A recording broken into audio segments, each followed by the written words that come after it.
Everybody, it's the Mad Master here. I'm doing another video, and this one is a kind of an extrapolation of what I was saying in another video. I don't know which one is going to upload first, so sometimes I'll say on my last video, but it's like, you know, the upload goes too fast for the other one. I'm just like too lazy to change it around, but whatever. Not lazy. I wouldn't say lazy, just too busy to care that much about that little trivial detail. This one is a little bit of a controversial statement, but I've noticed this about this whole movement. Let me get some coffee.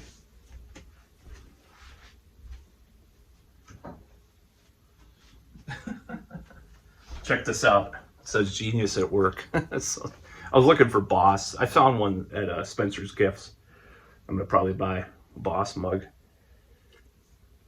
So I've noticed that a lot of the people, not all of them, but a lot of the people that push polyamory, you're like, and I mean, maybe this goes for me as well, like how I've like thought about this a lot. A lot of them are kind of like, oh, I could see why they want to be polyamorous. Like they must not have, they must have been at the short end of the stick in high school or college or whatever, like not getting laid a lot and stuff. And this, I know it's kind of a cliche stereotype probably at this point, but you know, like the FTX chick, whatever her name was, I forgot her name. She's a billionaire, so I mean, I can't really argue her millionaire, multi-millionaire at least. You know, the FTX girlfriend or whatever, Cassie, or of the Sam Bankman-Fried or whatever. I'm just like, okay, there's a meme on Facebook. She looks 81, but she looks underage, 81, and like something else at the same time. Like she has a really weird look about her, you know. And I've seen these articles about poly people and stuff. I'm just like, this is a total stereotype, by the way. This could be all bullshit. Okay, I'm just gonna say it up front, but I'm just doing it for entertainment purposes on my own, you know, my own time. I'm not gonna put it on there. So I think there is an element of truth to this idea because they're trying to push this thing because they felt so rejected. I could be totally wrong. I'm just saying, this is just what I've seen. Okay. They felt so rejected in high school or college. They're like, oh yeah, I didn't get like a lot of dates. So I'm poly now. Now, the sad part about that is that the guy is never going to get as much. This is just sound totally red pill, like misogynist, whatever. I don't care. At this point in my life, what I say, as far as like just speaking the truth to this whole idea, these ideas, the woman's going to get more attention, you know, being poly than a man. And with rare exceptions, if the guy is like absolutely like alpha, quote unquote. Arguing about that on Facebook again too. Yeah, they'll get a lot of women or whatever they're into, Zers or whatever the fuck you want to call it, right? I don't care. Whatever. But if they're a woman, they're going to get a lot more attention being poly, right? And then all too often I see this kind of like dynamic because they're modern liberal, you know, types of people that are into this lifestyle a lot of the time. And I'm not anti-poly, by the way. I'm just saying, like, I'm completely pro alternative lifestyles, but just kind of some cliches that I've seen, some things. You'll have the guy be a total like milk toast dude, you know, and like totally, that's what they used to call milk. Like, okay, I'm just gonna, for modern parlance purposes, like if any younger people watch this video, like milk toast, you could think of like cock, you know. I mean, it's the same thing. Milk toast, weak, beta, you know, both like physically and you know, psychologically. Like okay, I'm gonna say this. Like there's this Kirk Hammett clip, or this Kirk Hammett interview, because someone mentioned this in the comments, where he's like, there was so much toxic masculinity in Metallica in the early days. That's exactly how he talks, and that's how these I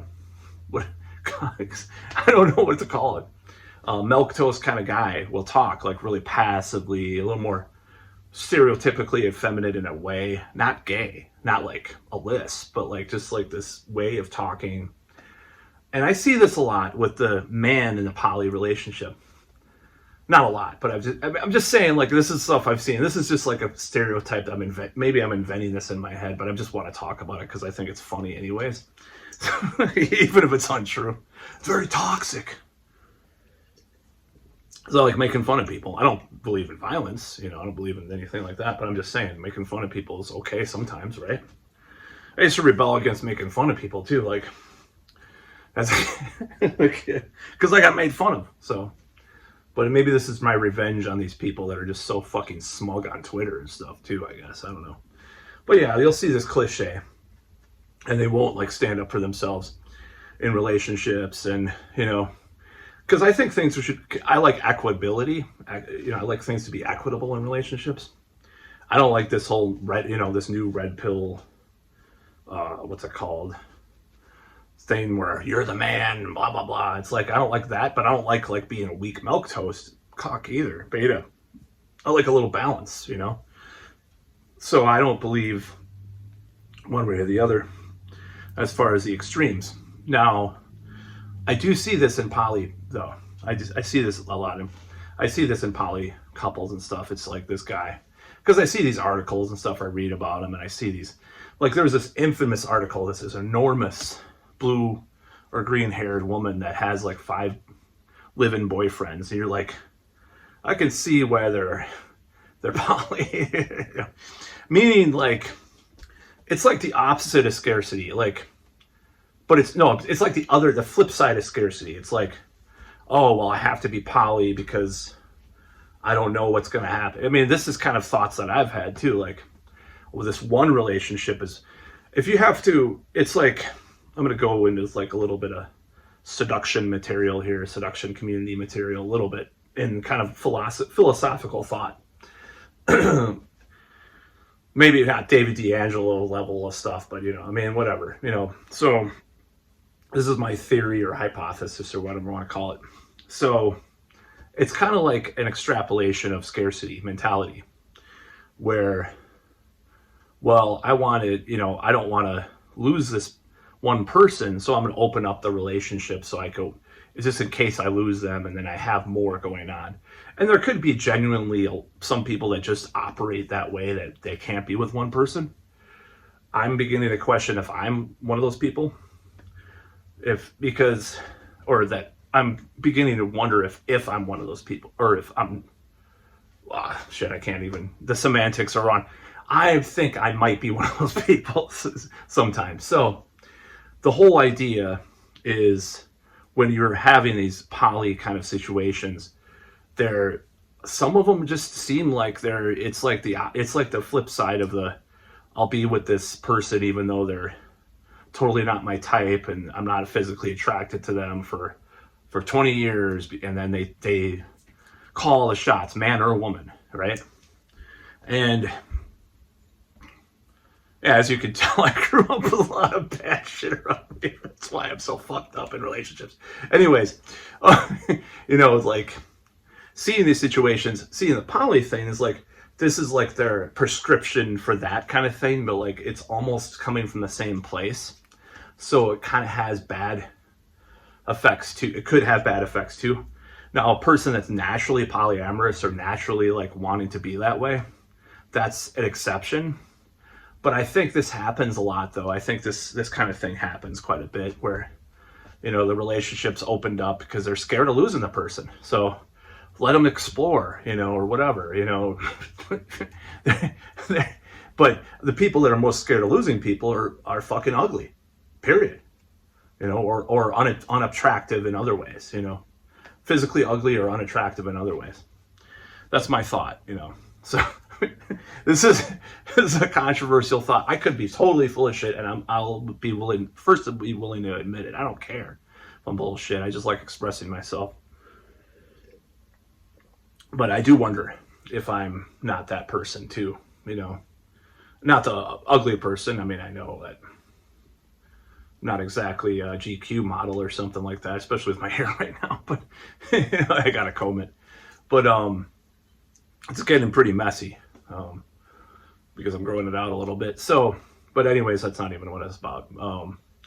I know that the scarcity mentality. I know what that's like. So from all different angles, like you want to go out there and meet as many women as possible so you don't have to be with one and lose them, or you don't want to lose that girl, so you're obsessed with them for are obsessed with them for 3 years and pay like psychics to tell you what to do with them and get your ex back courses and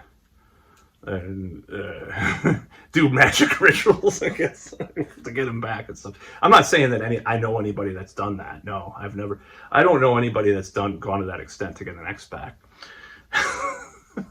It's a little insane, I'll admit.